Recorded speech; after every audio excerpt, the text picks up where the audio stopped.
Hello and welcome to ITV News Meridian. Tonight's headlines in the southeast. An inquest into the death of a teenage girl at a Dreamland music event in Margate. Here's how staff found drugs on more than 80 people on the same day. Save our summer, the message to the Environment Secretary in Deal, where people are still advised not to go into the sea. Could your children be missing out? The government is urged to unlock thousands of pounds sitting unclaimed in child trust funds. And a truly groundbreaking attraction. We celebrate 25 years of Rochester's Diggerland.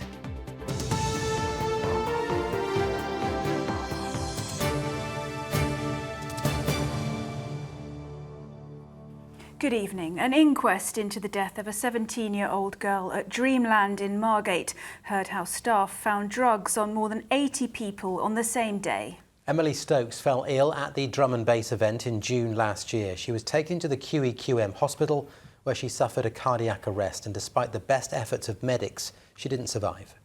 Well, Joe Caution has been at the inquest for us in Maidstone. Joe, what more information came out today? Well, Sarah, we've heard from 6 witnesses in total today, including Dreamland's Operations Director Shane Guy, who reviewed the CCTV after the event and said Emily looked like she was having a completely joyous time when she arrived with her friends at the gig, but soon after was seen leaving a toilet, putting something in her mouth and then taking a sip of water. Then, hours later, Emily was seen slumped on the ground, needing urgent medical assistance. Now, one of the first responders from Integrated Medical Services was Sinead Faith Sims, who told the inquest it had been quite a manic day dealing with lots of drug use. She was told Emily had taken 2 tablets of MDMA and sips of alcohol and was presenting very agitated and confused. The inquest also heard from Sam Noble, the managing director of Margate Security, who were in charge of the event. Now, he said he warned staff at a pre-event briefing about a batch of extreme strength MDMA laced with fentanyl that had been causing issues in the county in previous weeks. He explained how everyone was subject to a pat-down search alongside a bag check, and everyone had to walk past a sniffer dog in order to gain entry. There were 82 drug fines in total, which he said was a typical number for an event considered as high risk as this one was. But no drugs were found on Emily, and Mr Noble said there was nothing more they could have done to prevent what happened. And Joe, the event carried on despite news of Emily's passing and will be held again this year. What has Dreamland had to say? Yes, a major incident was declared at the time by Kent Police as more than a dozen other teenagers were taken from Dreamland to hospital suffering from drug intoxication. But the decision was made to carry on rather than run the risk of having 7,000 spectators roaming the streets. Dreamland say health and safety has been and will continue to be their top priority. They have changed policies this year with more stringent drug checks, and it will be an over 18s event this year. Now, Emily was under the care of Waltham Forest Council. Her former social worker, Kay Monkford, was also giving evidence today and told us how Emily previously had problems with drugs and alcohol, namely cannabis, but looked like she had turned a corner. Miss Mockford said Emily was so artistic and a fantastic baker, a remarkable young lady who will be sorely missed. The inquest continues here tomorrow. Joe Caution in Maidstone, thank you. In other news, a man from Maidstone is being hailed a hero for saving a man who'd fallen into the River Medway. Dan Fiveash heard shouting coming from the water. He then found the man holding on to reeds. He threw him a life ring and called 999. Dan held on to him until emergency services arrived. Additional refuge areas for broken down vehicles on smart motorway sections of the M25 and M20 in Kent and Surrey are officially open.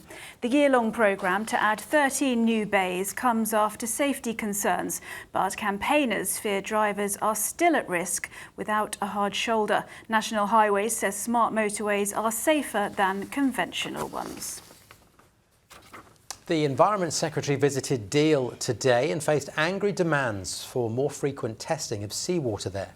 Advice not to swim at Deal remains in force after a high pollution reading last year, but people who live there and traders say it's wrong that a single spike in pollution levels should mean a summer of damaged trade. Well, they say seawater should be regularly tested and the results made public. With more, Abigail Bracken. The water quality in Deal is classified as poor, so swimmers are advised not to go in the sea. It's largely down to one test showing a huge pollution reading last summer, and is one reason why Environment Secretary Steve Reed is visiting the town and its MP. The water quality here in Deal is too poor for swimming, and it's the same in Dymchurch, in Littlestone, in Worthing. What are you going to do about it? Well, residents and visitors are quite rightly furious about the fact that after 14 years of Conservative government, we had the highest levels of raw sewage in our waterways, our rivers, now lakes and seas, ever recorded. Now, the new Labour government has taken immediate action about that. We've banned the unfair multi-million pound bonuses that the water bosses were paying themselves while overseeing this kind of catastrophe. Is it right that the testing system means that a single spike in August means that no one will be allowed to swim here just based on one pollution incident last August? It's all about giving, families, parents who want to let their kids go in the sea. They need to feel confident it's not contaminated. And after the Conservatives left us with record levels of sewage going into our water, you can understand why people are concerned. It's about working with Southern Water and the Environment Agency to do our best to get people back in the sea because, the businesses along the front, particularly during spring and summer, do rely on tourists and people enjoying this beach and sea. The Environment Agency says Deal Castle has been identified as a priority and it's working with water companies to improve test results here. And Southern Water says there hasn't been any sewage releases in Deal since 2021. It's obviously really disappointing to see Deal drop just for one very high sample. What we can say is that sample was not influenced by storm overflows. The last storm overflow was 4 years ago in the area. We're working really, really hard with the council and the Environment Agency to understand the cause of that high sample so we can bring that beach back up to good status. And one local who suffered ear infections after bathing here says he will still swim. I'm aware that we have been advised not to swim, but I will monitor my own health, and if that's unaffected, I will continue to swim. This hotel on the seafront is still busy, but the water quality is a concern. People come to the hotel because of the seaside. That's the main aspect here of the hotel. So obviously if people hear of that, they probably will come down, of course, because it's a beautiful town and, they can have lovely walks, so they don't necessarily need to get into the water. Official water quality testing starts again next month, but whatever the results, the advice against swimming here will remain this summer. Abigail Bracken, ITV News, Deal. Now, there's a warning over the use of home testing kits to indicate whether someone may have prostate cancer. A leading charity says by using them, individuals may not get the full picture. Well, PSA tests turn positive if a high level of a protein produced by the prostate is detected in a drop of blood. Well, many tests have emerged online or in pharmacies, but without the supervision of a medical professional. There are concerns over accuracy. With the details, Nick Smith. 1 in 8 men are likely to develop prostate cancer, and in the absence of a national screening programme, men are advised to get a GP appointment. Edward Streeter is a consultant urological surgeon in Canterbury and says a blood test will be carried out to detect abnormally high levels of the protein PSA, which can indicate prostate cancer. It's a blood test which picks up the level of a substance in your blood, which is a normal part of prostatic function, but goes up under certain conditions such as prostate cancer, or also benign and prostatic enlargement and sometimes inflammation, such as infection. And that's part of the problem with its use. It can sometimes be raised for other reasons than cancer. However, it is still currently the best single test we have for diagnosing prostate cancer. In recent years, home tests have become a popular alternative to the GP PSA test, where a pinprick can offer rapid results. But Prostate Cancer UK claims the numbers indicating a positive result, ending up in an eventual diagnosis, can be as low as 30%, so are advising people to avoid them. The cut-off level for these home tests is that a bit higher than the NHS, so they might be falsely reassured by what seems like a negative result. And the flip side of that is if they get a positive result, they'll have to go to their GP anyway, who will almost certainly redo a proper PSA blood test. George Thomas's company supplies PSA home testing kits with laboratory analysis, but is also branching out into something more precise. The PSA test is a good way of determining whether the prostate is working correctly, but is not necessarily a good determinant of cancer. Clinically, it's been up for debate for many years, but it is a low-cost test, and that's why it's used at scale. His company is working with scientists who've developed another test dubbed PSE using genomic profiling. It's already in use in private healthcare, and they say it could be used in a national screening programme due to its high accuracy rate. Our accuracy is at 94%, and the main reason behind this boost is that we cut the false positives. A problem that many men are going through right now and their healthcare system is that many healthy men are unnecessarily referred for MRIs and biopsies, which we can help with the PSE test. This new type of test costs £900 per sample, compared to as low as £20 for a home testing kit. But the NHS has told us it's actively reviewing the evidence from use of this PSE test and whether it has the potential to provide life-saving interventions without the risk and trauma of more invasive procedures. Nick Smith, ITV News. Now you're watching ITV News Meridian. Coming up, we're going to be talking about the rise in children being homeschooled. And there's been a bit more cloud around today, but April so far, 45% of the April average, and we're only a quarter way through the month. What is next in store, I'll tell you in just a bit. And you can find more on today's stories at itv.com/Meridian. You can call 0808 1010 095 and follow us on social media.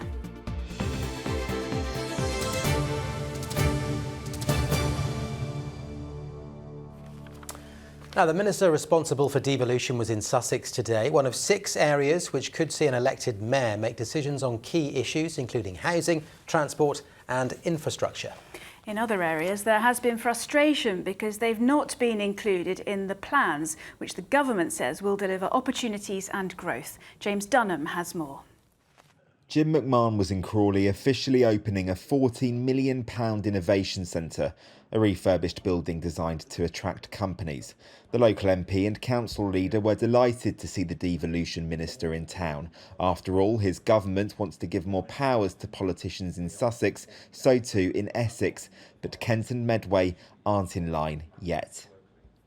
So the work that local leaders have shown in those areas has put them in a very good position to get reorganisation through, to have those sustainable, future-proof councils in place, and then to use that as a foundation for devolution a bit later on.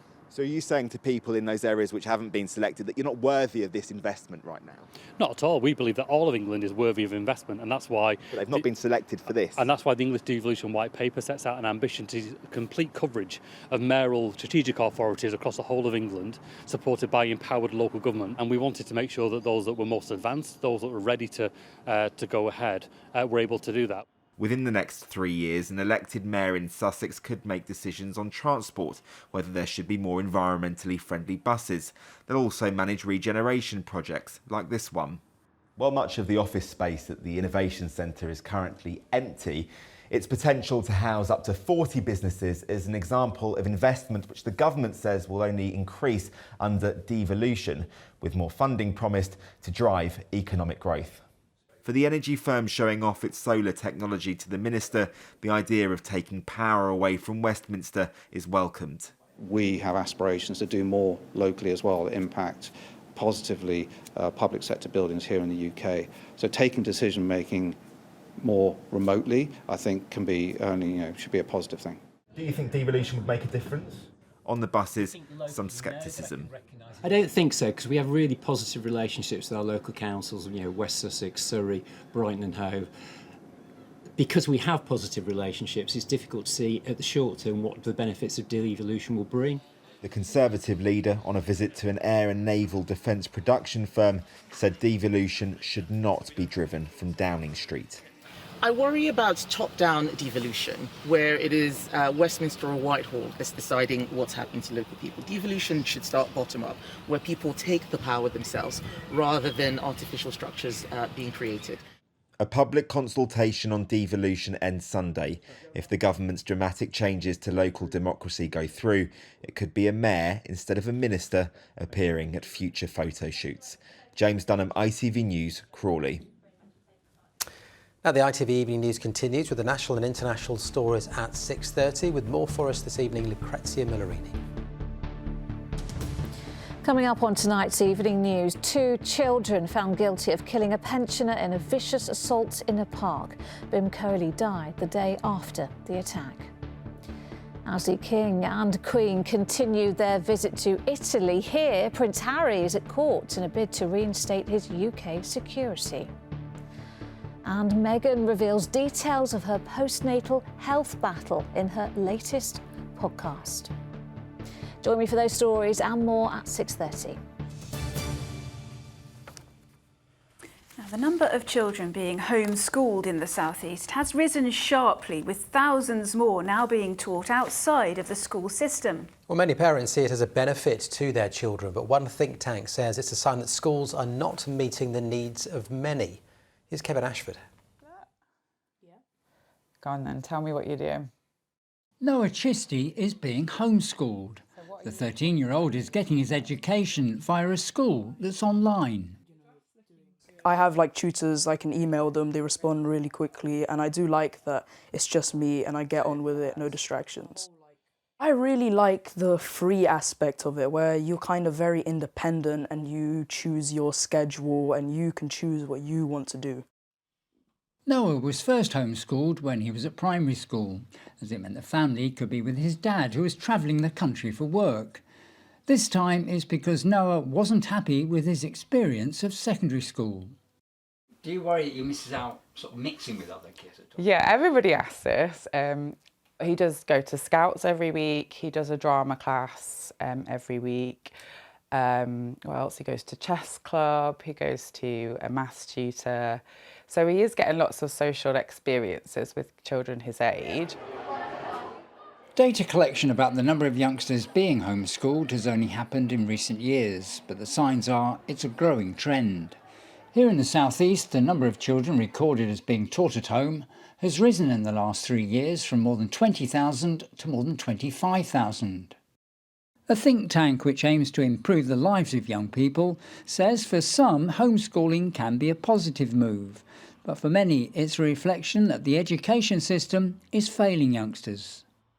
There's an awful lot of children now are coming out of the school rolls to be educated at home because their children are having a bad time in school, they aren't getting the support they need, and parents are desperately worried about their well-being. But over 50% of children who come off the school roll for home education are given the reason that they aren't having their needs met. It might be special educational needs or mental health needs. Legislation setting up a national register of homeschooled children is set to be introduced, which local authorities say will help them understand why more youngsters are being educated away from schools. For us, the Children Wellbeing Bill will now give us an opportunity to really hone in on them kind of patterns of behaviour and actually look at and give us a power and influence to go and engage with parents and engage with schools to try to find out why they're being homeschooled, but actually the not in school register will be a really useful tool in that regard, because at the moment we don't know who's not in school. Noah will be returning to the classroom in the future. He says he wants to do his GCSEs back in school. Kevin Ashford, ITV News. Thousands of pounds that should be in the bank accounts of young people is currently sitting unclaimed. Well, the money is from child trust funds set up in children's names when they were born between September 2002 and January 2011. On average, their value can grow to around £2,000. Now it's hoped the government will do more to get the cash to those it belongs to, as James Webster explains. When Tayo saw people talking on social media about child trust funds, it made him wonder if one was sitting waiting for him. They were set up for children born between 2002 and 2011. After some investigating, he had a very pleasant surprise. It was more than £2,500, which I think was crazy. So it was quite a lot of money because, you know, it was the government that set up this scheme, and then your parents have put money away. To just leave it there is kind of counterintuitive, isn't it? Especially for someone who wants to try their best to, like, you know, better themselves, save a bit, you know, maybe invest. In total, almost £1 billion has been paid into child trust funds. 85,000 of those are from the South East. That's £159 million sitting unclaimed in a vault. And 27% of those accounts are for young people identified as being from low-income backgrounds. The Share Foundation is hoping to help more young people claim those funds, something the head of the charity says would be easier if the government made it happen automatically. We have made proposals to government for what we call an automatic release scheme, so that if a young person with an HMRC allocated account reaches 21 and they haven't claimed their account, then that money is automatically released by joining up the national insurance number through the benefits system, the salary system, payroll, or through student loans, and getting the money out there. And we hope that the government will do this in the future to get this money moving. There are no plans for that. The government says it is committed to helping reunite young people with their savings by raising awareness and an online tool to find accounts. And when they are found, taking advice on how best to use such a large sum is important, according to this personal finance expert. The money's not going anywhere, and while it might feel like it's burning a hole in your pocket, it really isn't. What you can do is you can go and look to switch it into just even a cash savings account. It doesn't have to be anything fancy, whatever you're comfortable with, but just take your time.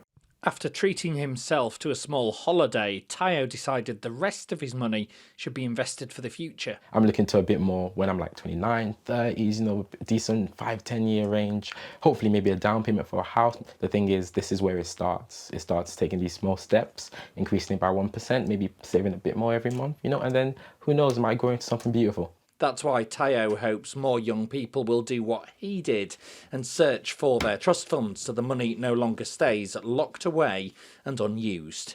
James Webster, ITV News.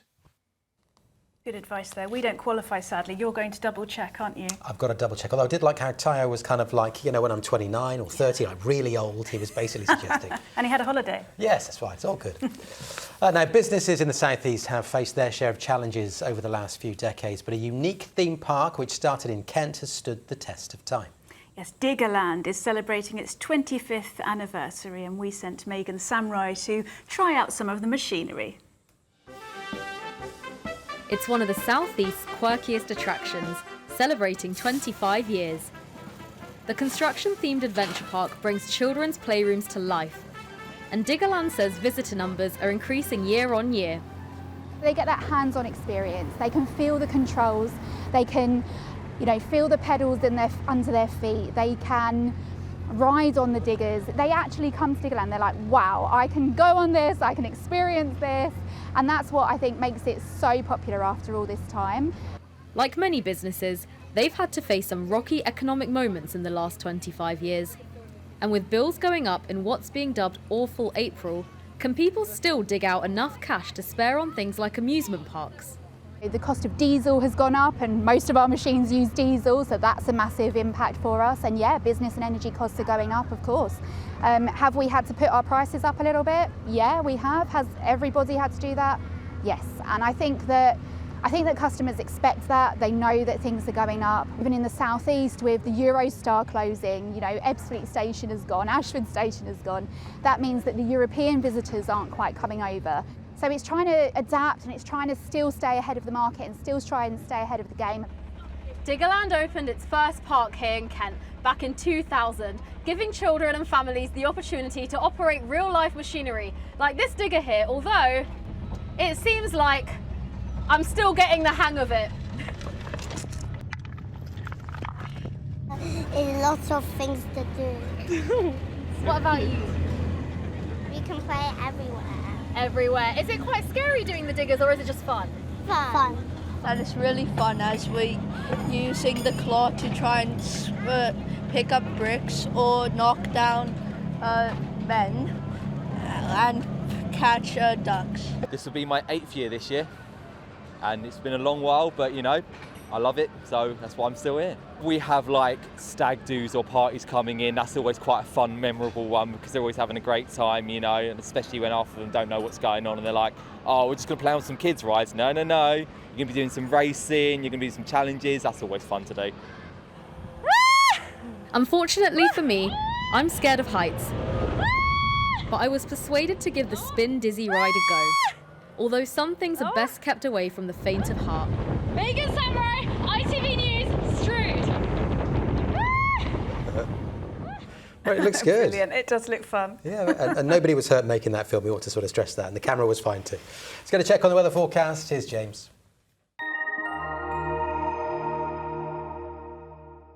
A heavy downpour will subside and light relaxation will set in.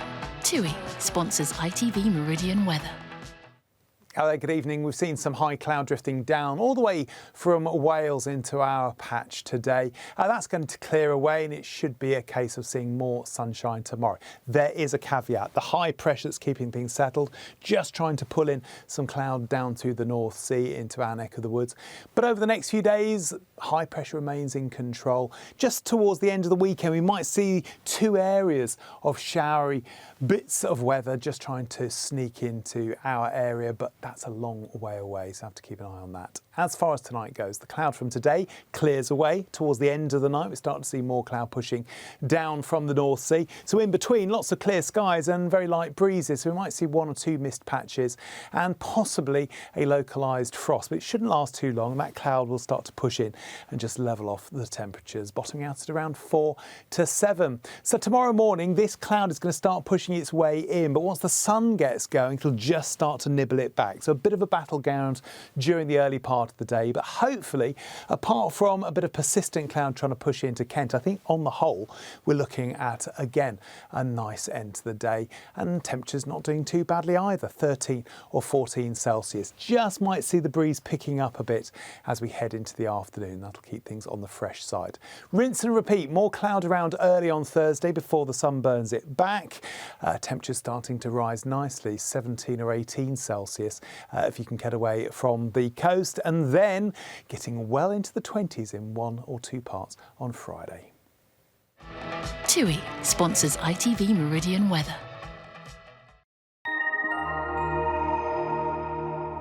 Still looking pretty good. And in just a moment, the ITV Evening News with Lucrezia Mellarini. And I'm back with your late update just after 10:30 this evening. Join me for that if you can. But for now, from the team, thank you very much for watching. Take care. Bye-bye. Bye-bye.